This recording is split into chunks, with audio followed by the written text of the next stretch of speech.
Guys, जैसा कि हमने पिछले एपिसोड में देखा कि वो बियान लुयांग और जेनाई से फाइट कर रहा था और ने वहां से जाने नहीं दे रहा था, मगर किंग जान वहां गई थी और वो बियान से फाइट करने लगी थी, जिसका फायदा उठाकर लुयांग और जेनाई शुयान को ढूंढने के लिए चले गए थे। शुयान हेवनली एम्बर स्वॉर्ड की मदद से सोल क्लेन सील को तोड़ने की कोशिश कर रही थी। तियानी वहां गया था और वो उस पर अटैक कर रहा था, लेकिन जेनाई ने उसे दूर कर दिया था। शुयान ने हेवनली एम्बर स्वॉर्ड की मदद से सोल क्लेन सील को तोड़ दिया था, जिसकी वजह से वो बेहोश हो गई थी। फिर अब हम सोल क्लेन सील को देखते हैं। सील पर क्रैक पड़ने लगते हैं और उसके अंदर से एक हाथ बाहर आता है। उसे देखकर तियानी को काफी गुस्सा आता है और उसे रोकने के लिए जाते हैं, लेकिन तभी सोल क्लेन सील डिस्ट्रॉय हो जाती है और उसके अंदर से सोल क्लेन का मेंबर डुआन जियो जियो बाहर आता है। तियानी जियो जियो पर अटैक नहीं करता और उसे रेस्पेक्ट देता है। वो कहता है कि मुझे खुशी है कि मैं आपसे मिल सका। जियो जियो कहता है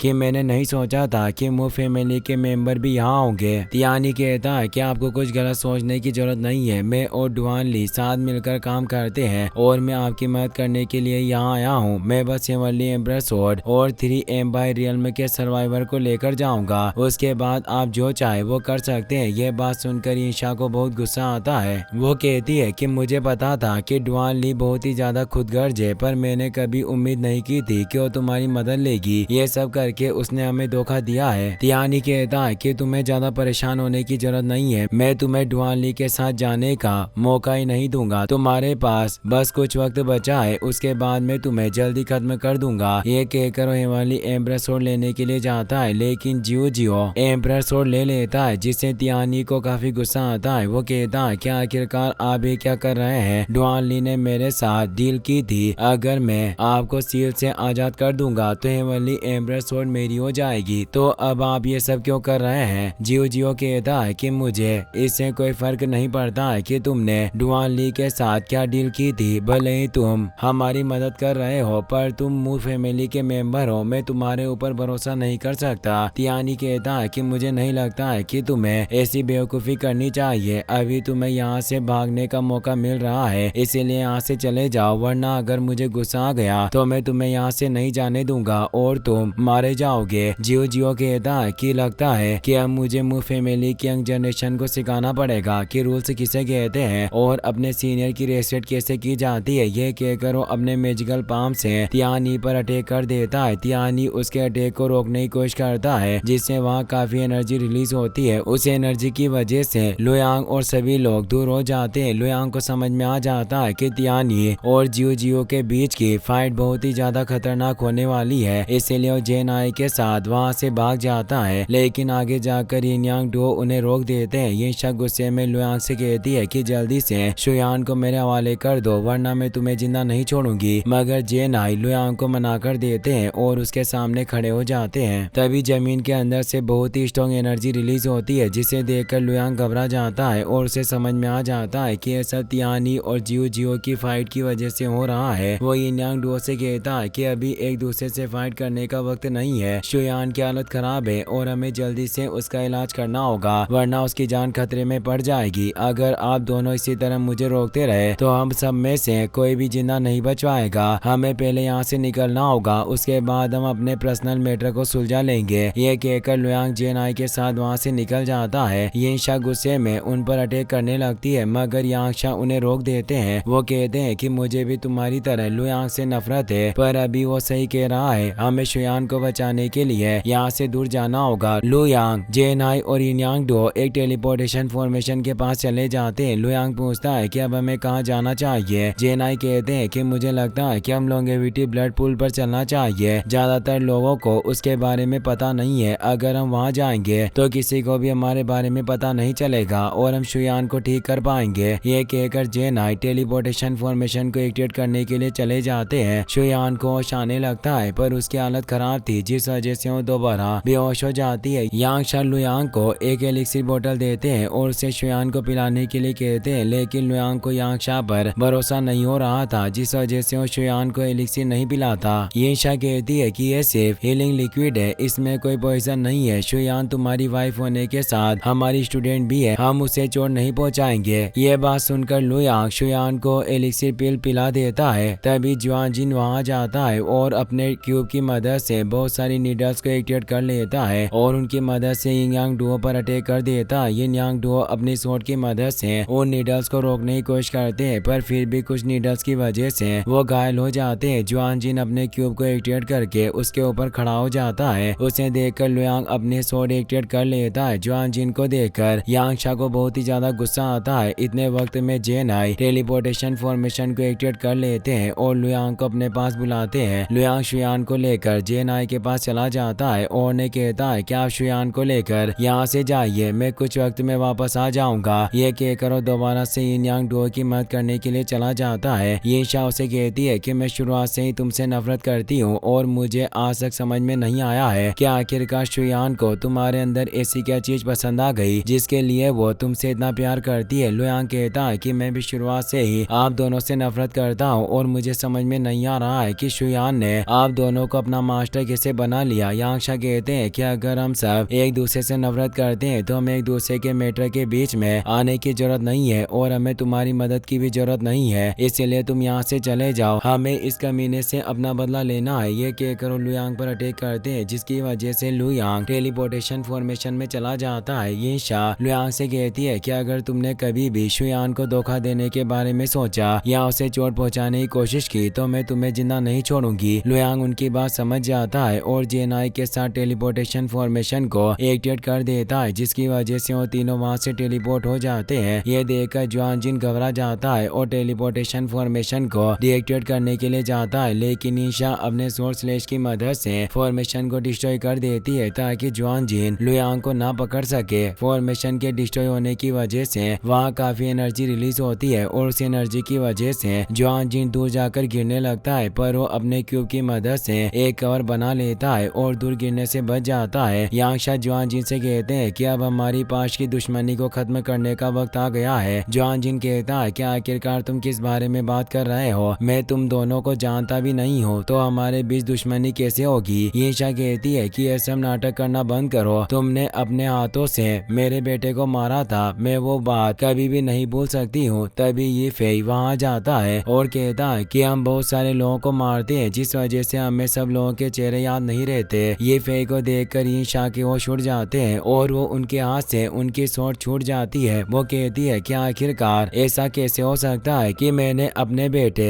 ये फेई को अपने आंखों से मरता हुआ देखा था। दरअसल ये फेई यिन यांग डुओ का बेटा था जिसे जुआन जिन ने मार दिया था। ये फेई की डेथ के बाद जुआन जिन ने ये फेई को अपना पपेट बना लिया और उसकी मदद से अपने गार्डियन का काम कराता रहा। ये फेई यिन यांग डुओ का बेटा था जिस वजह से ज्यादातर गार्डियंस उससे नफरत करते थे, लेकिन खुद ये फेई को ये बात पता नहीं थी कि वो यिन यांग डुओ का बेटा है, क्योंकि जुआन जिन ने उसे पपेट बनाकर उसकी मेमोरी इरेज कर दी थी। ये फेई अपने फैन की मदद से यिनशा पर अटैक करता है। यिनशा सदमे में जा चुकी थी जिस वजह से वो उसके अटैक से बचने की कोशिश नहीं करती, तो यांगशा यिनशा के सामने आकर उन्हें बचाते हैं। वो कहते हैं कि हमारा बेटा ये फेई नहीं है, जुआन जिन ने उसे अपना गुलाम बना लिया है, इसीलिए अब हमें जुआन जिन से बदला लेना होगा। यांगशा जुआन जिन पर अटैक करने के लिए जाते हैं, पर ये फेई अपने अटैक की मदद से उन्हें रोक देता है, तो यिनशा अपने सोर्ड स्लेश की मदद से उसके अटैक को फेल कर देती है। ये देखकर ये फेई खुश हो जाता है। वो जुआन जिन से कहता है कि इनके पास यिन यांग सोर्ड है, इसीलिए अब तुम इससे फाइट मत करना, मैं अकेले इन्हें हराऊंगा। यिन यांग डुओ अपनी सोल को सेक्रीफाइस करके अपनी पावर बढ़ा लेते हैं। उन्हें देखकर ये फेई पूछता है कि तुम अपनी सोल को सेक्रीफाइस कर रहे हो, कहीं ऐसा तो नहीं है कि ये सब करके तुम दोनों एक साथ मरना चाहते हो। यांगशा कहते हैं कि आज हम तुम्हें यिन यांग सोर्ड में शिव का अल्टीमेट मुंह दिखाएंगे। ये कहकर यिन यांग डुओ अपनी सोर्ड्स को डिस्ट्रॉय कर देते हैं और यिन यांग ड्रैगन्स में ट्रांसफॉर्म हो जाते हैं। वो यिन यांग फॉर्मेशन को एक्टिवेट करके उस फॉर्मेशन के साथ कंबाइन हो जाते हैं और अपने अल्टीमेट यिन यांग से ये फेई पर अटैक करते हैं। ये फेई भी अपने यिन यांग हुआ कुन से उनके अटैक को रोकने की कोशिश करता है, लेकिन यिन यांग डुओ का अटैक बहुत ही ज्यादा पावरफुल था जिस वजह से ये फेई का अटैक फेल हो जाता है और इससे ये फेई के होश उड़ जाते हैं। अल्टीमेट यिन यांग पूरे माउंटेन को डिस्ट्रॉय करने लगता है। इसी के साथ ये एपिसोड यहीं पर खत्म हो जाता है। गाइस, अगर आपको वीडियो पसंद आया हो तो इस वीडियो को लाइक करने के साथ साथ चैनल को सब्सक्राइब जरूर कर लेना। मिलते हैं नेक्स्ट वीडियो में।